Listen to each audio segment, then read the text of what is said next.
আকাশবাণী কলকাতা জেলার চিঠি কোচবিহার থেকে লিখেছেন আমাদের সংবাদদাতা শুভেন্দু ভট্টাচার্য। জুলাই মাসে প্রায় বৃষ্টি নেই বললেই চলে।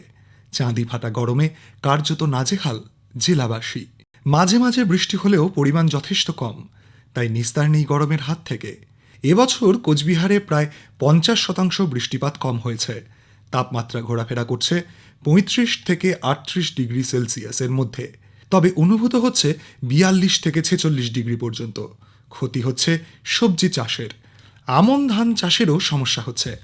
এই পরিস্থিতিতে বৃষ্টির অপেক্ষা করছেন সকলেই। যথাযোগ্য মর্যাদায় অনুষ্ঠিত হয়েছে কোচবিহারের প্রাণের ঠাকুর শ্রী শ্রী মদনমোহন দেবের রথযাত্রা। প্রথা অনুযায়ী কোচবিহার রাজপরিবারের কুলদেবতা মদনমোহন রথে চেপে গুঞ্জবাড়িতে অবস্থিত তার মাসির বাড়ির মন্দিরে যান।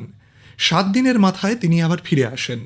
মদনমোহন মন্দির চত্বরে রথ উৎসবকে কেন্দ্র করে হাজার হাজার মানুষ একত্রিত হয়েছিলেন। রথের রশিতে টান দিয়ে পুণ্য অর্জনের জন্য ভক্তদের মধ্যে উৎসাহ ছিল চোখে পড়ার মতো। ভিড়ের কথা মাথায় রেখে ব্যাপক পুলিশি নিরাপত্তারও ব্যবস্থা করা হয়েছিল। মদনমোহন দেবের রথযাত্রা উপলক্ষে গুঞ্জবাড়িতে 7 দিন ধরে বসেছিল রথের মেলা। বিকিকিনি হয়েছে ভালোই, তবে অন্যান্য বছরের থেকে এবার মেলার জৌলুস ছিল অনেকটাই কম। কোচবিহার জেলায় থমকে রয়েছে জল জীবন মিশনের কাজ। এই প্রকল্পের মাধ্যমে জেলায় প্রায় 7 লক্ষ বাড়িতে পরিশ্রুত পানীয় জল পৌঁছে দেওয়ার লক্ষ্যমাত্রা নেওয়া হয়েছে। এখনো পর্যন্ত 64%-এরও কিছু বেশি কাজ সম্পন্ন হয়েছে।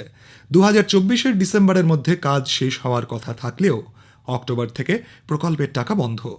বকেয়া প্রায় 200 কোটি টাকা, যার ফলে থমকে রয়েছে জল জীবন মিশনের কাজ। স্বাস্থ্য পরিষেবার উন্নয়নের দিকে এগোচ্ছে জেলা। বর্তমানে এই জেলায় প্রায় 400টি সুস্বাস্থ্য কেন্দ্র রয়েছে। জেলা পরিষদ ও স্বাস্থ্য দপ্তর 23 কোটি টাকা ব্যয়ে আরও 33টি নতুন সুস্বাস্থ্য কেন্দ্র তৈরির পরিকল্পনা নিয়েছে। অন্যদিকে কোচবিহার NJN মেডিকেল কলেজ ও হাসপাতালে ডায়ালিসিস রোগীদের সুবিধার্থে PPP মডেলে শুরু হয়েছে 15 শয্যা বিশিষ্ট একটি ডায়ালিসিস ইউনিট। এর ফলে উপকৃত হবেন স্থানীয় বাসিন্দারা। কোচবিহার জেলায় মাদকদ্রব্য পাচার বাড়ছে। সম্প্রতি পুলিশ একাধিক এলাকা থেকে ব্রাউন সুগার ও ইয়াবা ট্যাবলেট উদ্ধার করেছে। সন্ধ্যার পরেই বিভিন্ন এলাকায় নেশায় বুঁদ হয়ে যাচ্ছে এক শ্রেণীর কিশোর থেকে যুবক।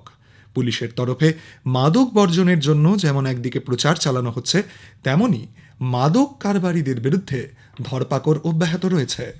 আসন্ন বিধানসভা নির্বাচনকে কেন্দ্র করে রাজনৈতিকভাবে উত্তেজনা বাড়ছে কোচবিহার জেলায়। সম্প্রতি এক তৃণমূল নেতাকে লক্ষ্য করে গুলি চালানোর অভিযোগ উঠেছে কোচবিহার উত্তরের বিজেপি বিধায়ক সুকুমার রায়ের ছেলের বিরুদ্ধে।